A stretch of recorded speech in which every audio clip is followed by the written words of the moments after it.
So ayun guys, at nakatayo na ang lahat. May narinig na kasi kaming yung unang putok ng fireworks. Pero mabilis lang. So kaya ayan, lahat kami nakatayo. Patikim lang pala yun. Hindi kami nakaredy sa sa unang putok ng fireworks. Nagkagulatan pa kami mga nandito sa side na to. So ayan, start.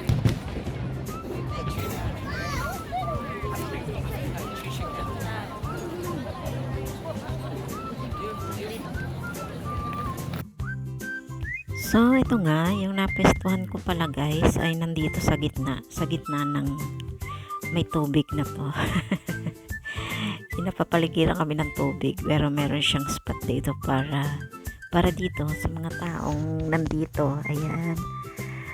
At kung bakit nga kami nandito ay dahil ngayong araw ng itong maraming tao na to ay birthday ni Singapore. So Singapore 61st birthday. So nandito kami at nakikiselebrate. Nakikiselebrate at saka sabay manood na rin ng fireworks.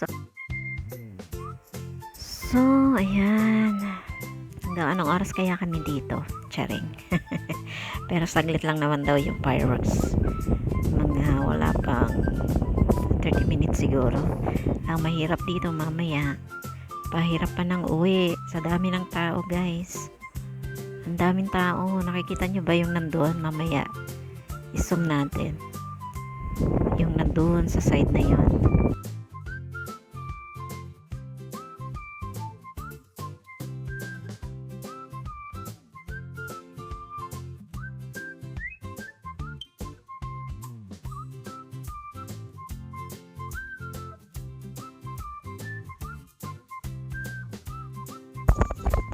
So, ayun yun guys. So, yung sinasabi ko. Ayan, nakikita nyo ba yun? Yung mga puti-puti doon. Mga tao po yan. Punong-puno ng tao yung side na yun guys. Kaya ako napapwesto dito sa gitna. Nandito ako sa may overlook tower.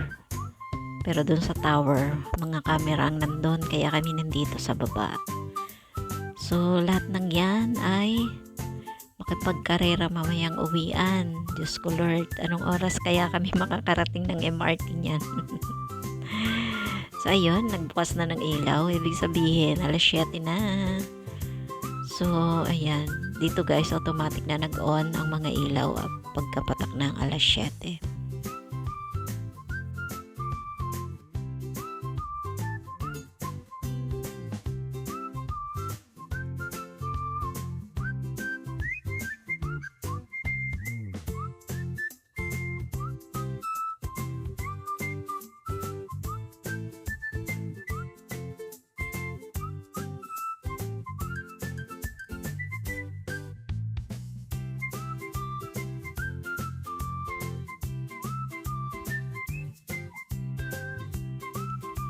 So, ngayong gabing ito na nanonood ako ng fireworks. Ako lang mag-isa guys. Kasi yung mga kasama ko, meron silang curfew. So, hindi sila nakasama. So, nag-decide na rin ako na dito ako sa dulo, pumesto. Galing ako doon sa dulong MRT, tapos pumunta ako dito sa dulong MRT. Halos less than 1 hour yung biyahe. Papunta dun sa amin galing dito. So kaya nga ako napunta dito kasi malapit lang ito sa MRT station. At saka hindi na ako lilipat pagka sakay ko, diretso na yung MRT dun malapit sa amin. So kahit malayo, dito talaga ako nag-decide na pumunta para hindi na ako palipat-lipat ng sasakyan. Ganon. So, kahit gabihin ka naman dito sa Singapore, guys, maabutan ka man ng madaling araw, walang mangyayaring masama sa'yo. Dahil dito, kahit na maglakad ka mag-isa, safe na safe kang makakarating ng bahay. Ganon dito ka, safe. Ako lang yung tamad lumabas ng gabi. So, ngayon, first time kong lumabas ng gabi ng solo-solohan dahil dito sa fireworks. So, ayan guys, nag-start na yung fireworks. So, tingnan natin kung gaano katagal to tatagal. At pagkatapos nito, ayan, mahihirapan na naman kaming pumunta sa MRT station kahit na malapit lang. Dahil marami ng ano doon, mga barricade. Yung hinarangan ba nila? Para one way lang lahat ng pupunta ng MRT. So, ayan. Mag-enjoy muna tayo guys. Manood ng fireworks.